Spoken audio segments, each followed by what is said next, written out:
శ్రీ సత్యసాయి జిల్లా అమరాపురం మండలం తంబాలహట్టి గ్రామాన్ని అహుడా చైర్మన్ జిల్లా జనసేన అధ్యక్షులు టీసీ వరుణ్ సందర్శించారు. డిప్యూటీ సీఎం పవన్ కళ్యాణ్ ను ఆంధ్ర మహిళా క్రికెట్ టీ20 టీం ప్రపంచ కప్ విజేత దీపిక కలిసినప్పుడు తంబాలహట్టి గ్రామానికి రహదారి కావాలని కోరింది. వెంటనే స్పందించి పవన్ కళ్యాణ్ ఆ గ్రామానికి రోడ్డును మంజూరు చేశారు.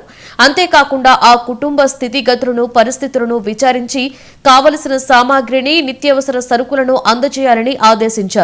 అందులో భాగంగా గ్రామాన్ని సందర్శించి మంజూరైన రోడ్డు గురించి దీపిక తల్లిదండ్రులకు వివరించి నిత్యావసర సరుకులను అందజేశారు. దీంతో పవన్ కళ్యాణ్ తన పెద్ద మనసును మరొకసారి చాటి చెప్పారని గ్రామస్తులు సంతోషం వ్యక్తం చేస్తున్నారు. ధన్యవాదాలండి. మనం చూస్తున్నాము భారతదేశపు గర్వాన్ని క్రికెట్ ఏదైతే ఆడారో దానికి వరల్డ్ కప్ రావడం అనేది ఆంధ్రప్రదేశ్గా ఒక భారతదేశంలో మనం ఎంతో గర్వించాల్సిన విషయం. అందులో భాగంగా ప్లేయర్స్ అందరూ, ఉమెన్ ప్లేయర్స్ అందరూ కలిసి పవన్ కళ్యాణ్ గారు వాళ్ళందరూ పిలిపించుకొని వాళ్ళందరితో మాట్లాడి ఎలా చేశారని చెప్పి అన్ని కూడా మొత్తం వివరాలన్నీ కనుక్కొని అందులో భాగంగా వాళ్ళ కష్టాలు కూడా అయినాయి. చాలా చెల్లించిపోయినారు పవన్ కళ్యాణ్ గారు.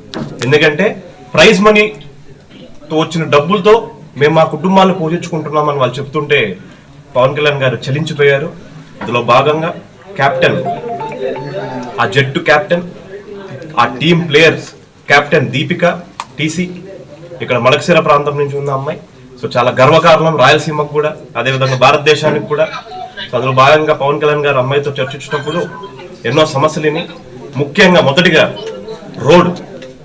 ఆ అమ్మాయి ఒకటే కోరింది, సార్ మాకు అక్కడ రోడ్డు వ్యవస్థ చాలా ఇదిగా ఉంది, మాకు మా ఊరికి వెళ్ళాలంటే రోడ్లు లేవంటే పొద్దున్నే మధ్యాహ్నం సార్ ఆ మాట విన్నారు. ఇదే వెంటనే సాయంకాలం కంతా ఆ రోడ్డు 3.20 లక్షలతో రోడ్డు కూడా శాంక్షన్ చేసి పనులు కూడా త్వరలోనే మొదలు పెడతారని చెప్పేసి మీడియా మిత్రులందరికీ